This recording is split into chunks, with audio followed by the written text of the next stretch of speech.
basketball. And carried over for the final 3 quarters. Difference in this game, really, if you look at it, was at the line. 24 of 26 for the Sixers, 13 of 15, which is good, but those extra attempts, and they came from Jimmy Butler, most of them. He was 8 of 8 at the line. He had the most attempts there, and we talked about this during the pregame. There was that one quarter in the first series demonstrative, but he concentrated on, look, to his credit, trying to facilitate a bit. The defense where he was, especially without Embiid healthy, had to be, and he was. Took the most shots on the team, had the most points, a 30-point night for Butler. Really smart, I think, by Jimmy Butler. Since he's been in Philadelphia, he's had to kind of do a tap dance of when to assert himself and try and be the best player. Right. Also leaving room for Ben Simmons and Embiid to continue to develop as great as those 2 young players are. And to sense that Embiid being limited with illness, etc., that he had to be great tonight. And not only offensively, Coach, but defensively, he was physical and he took the challenge to many Raptors players. Yeah, and look, 11 boards, added 5 assists. I mean, Coach, he really did a little bit of everything. We saw a couple of huge and-one plays. We know he's a big shot maker, but it took the pressure off, where Embiid only had to take 7 shots. Hadn't taken one in a while before that big play late. It gave them a go-to guy when they needed points. Yeah, and this is why you go out and get Jimmy Butler, mid-season. He's a gamer.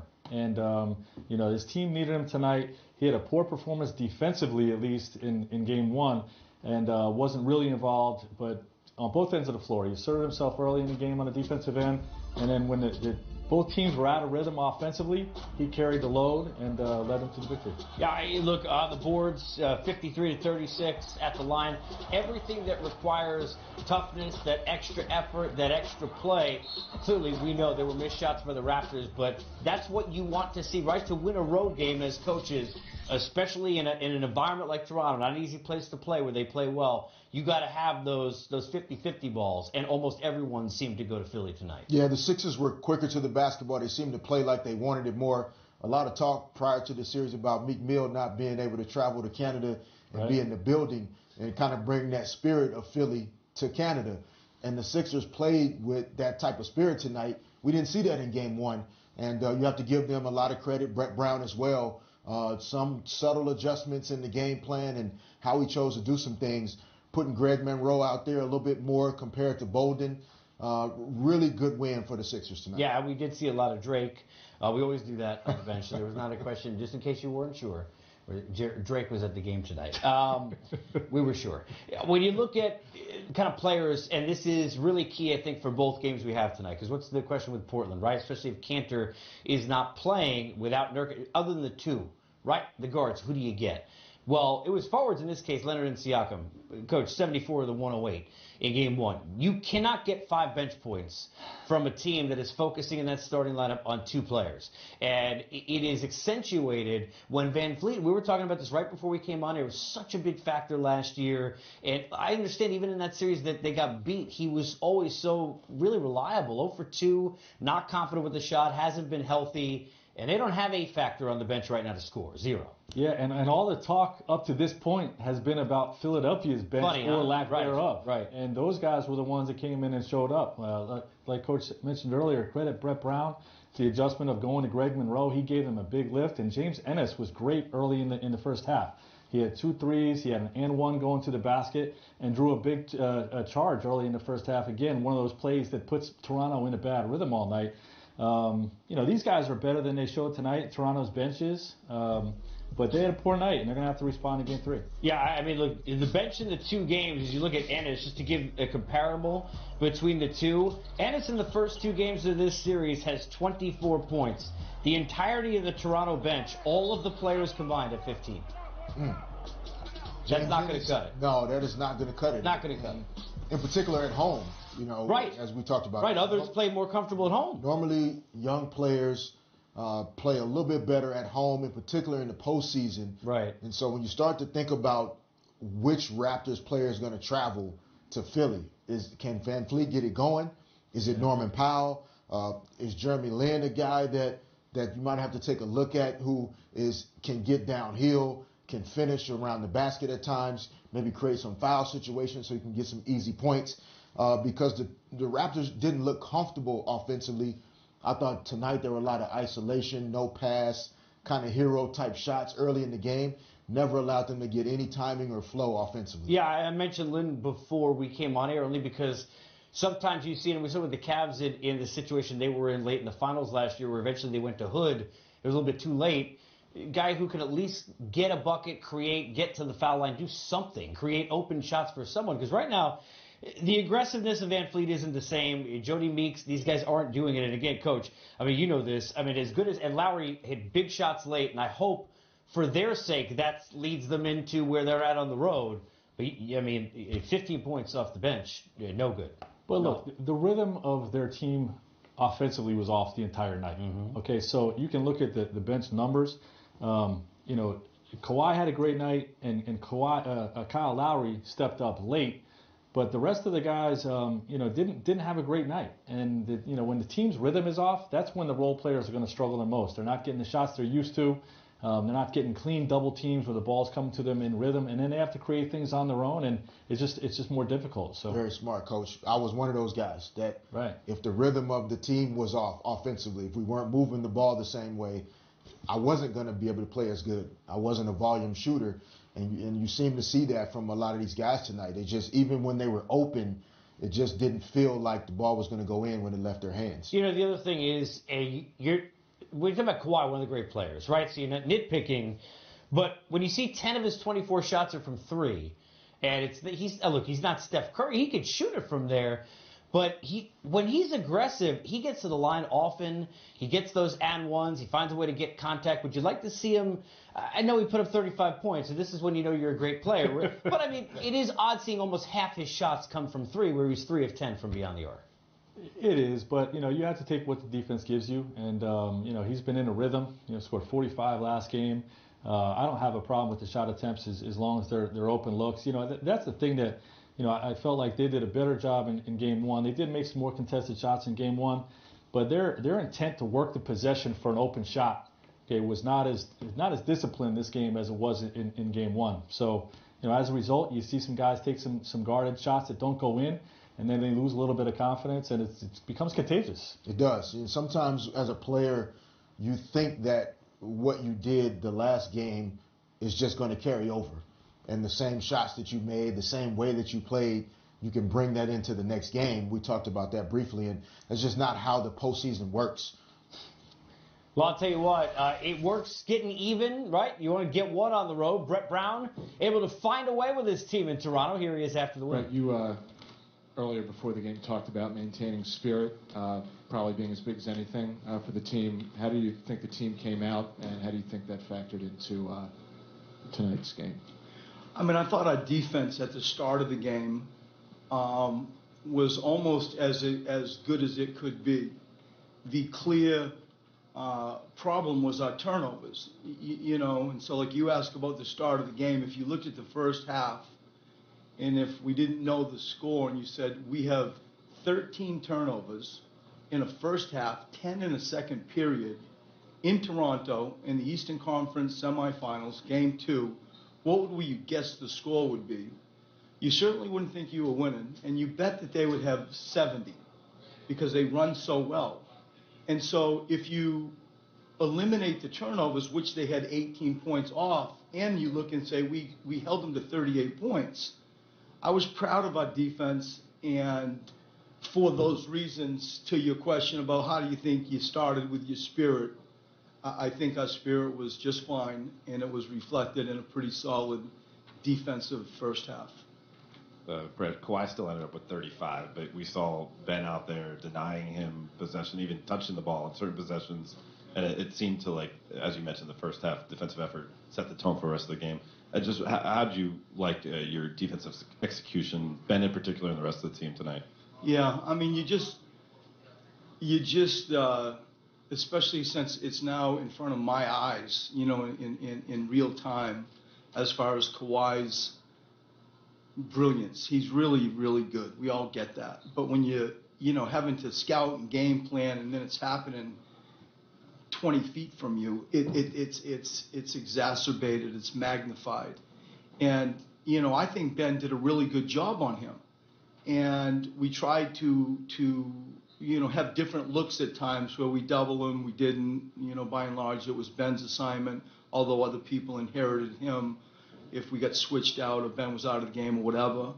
And I thought Ben did a good job. And then to your point, you look down and you say, well, he's got 35.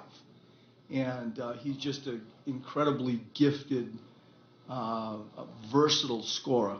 Really can score in a bunch of ways. Right. You chose to go with Greg Monroe first off the bench, and just wondering what you thought about how he did, and also shortening the rotation, I guess, up until he had an ankle thing and had to get out. And so, when you go in and you look at game one and you say, what adjustments can we make? We made multiple adjustments on matchups, one. We did some different things with Kawhi, two. And we shortened our sort of rotation by design on purpose, three. And Greg coming in, was going to be sort of a gut feel that I had.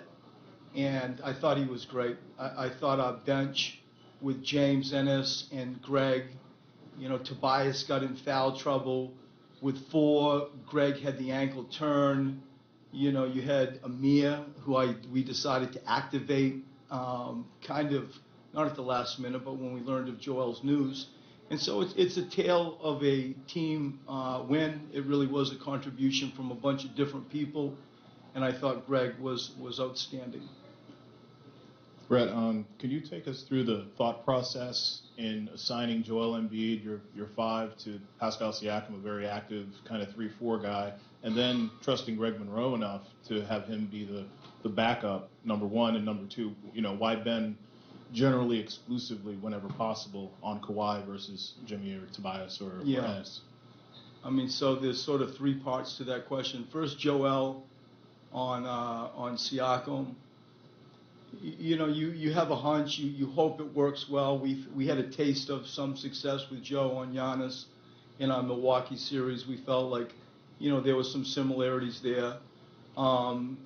They started doing different things. I thought they did a really good job. Toronto did a really good job. Coach Nurse did a really good job of moving Siakam around to make that a little bit more of a challenge. I think that Greg coming in, as I said a minute ago, was sort of a gut feel for mobility reasons, and I think he's a ball mover. He ended up scoring probably more than I would have guessed. And your third part of that question was, Ben on Kawhi. Just, like you watch a game in the pre-press conference, on the pre-game press conference, somebody had asked about, when do you feel confident that somebody can guard somebody? How long does it take, I think was sort of the question. And I felt, immediately game one, okay, I think Ben with his length maybe has the best chance to guard arguably one of the top three NBA scorers. And, we got our hands full going back to Philadelphia. We gutted this one out when the ball's rolling around on the floor and they're trying to pick it up like an orange seed, and it ends up in Danny Green's hands for an open three. We got lucky there at the end, but those three things that you spoke of are how we came to that decision. Speaking of gutting things out, can you talk about Joel Embiid's fortitude tonight, playing the amount of minutes he did, and the effort that it took to stay with a guy like Siakam and help and make a basket in the last minute that iced the game? I mean, when you go into our locker room before the game and I see Joe, hook you up to an IV, and he's got a sort of maybe it was his cell phone or a small iPad, studying, and he's looking at him and watching, different reads on Ibaka, and he's got his arm out, and he's prideful. He wants to win. He's an incredible teammate. He has been with me the longest, and for him to come out and, we will see he was 2 for 7, which is definitely not Joel. But what I remember is late, about 2 minutes, they double teamed him, and he found the wherewithal to find, Jimmy Butler on the other side of the floor for a huge three. And then to your point, we're coming down the court, like, do I call a timeout or not? I have two, and I didn't want to. Like, I felt like I knew I would end up drawing the same play that we could run in flow. And so we stuck with it, and he ended up making that shot. And so full credit all over the place to Joel. Coach, this is a little bit of an unusual win in that neither team cracked 100 points. You guys shot 40% from the field. Do you see that kind of pace favoring you guys going forward? Do I see what?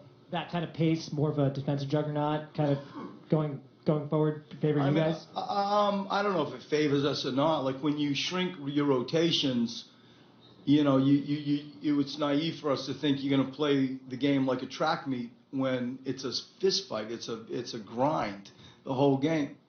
And so I think that the turnovers still, to me, are the most important offensively.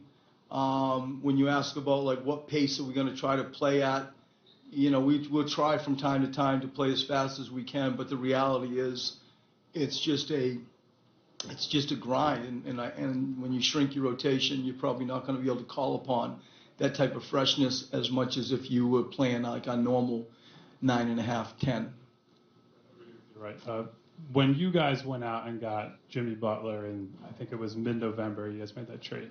Is this sort of what you envisioned when you went out and got your third star and a guy who has the reputation as an alpha dog in these sort of situations?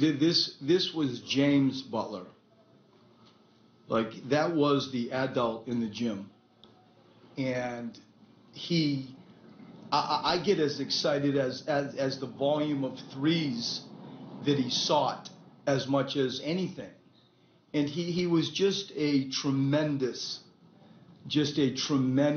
sort of rock. He willed us to a lot of different situations. And he was a great teammate on the bench. You know, like, even Jonah's three-point shot that he made in the corner, on the way out to the court, coming out of a timeout, he told him, so, you know, young fella, if you're open, you have to shoot it. And ironically, he was open 40 seconds later, and he did, and he made it.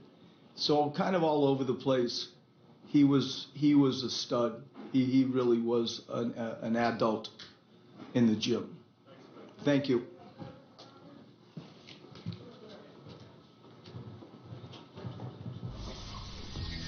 Brett Brown of the Sixers behind one huge play from Joel Embiid, a lot of help from his friends, are even going home. We've got much more. We'll hit from both sides and break down, show you the highlights when we come back.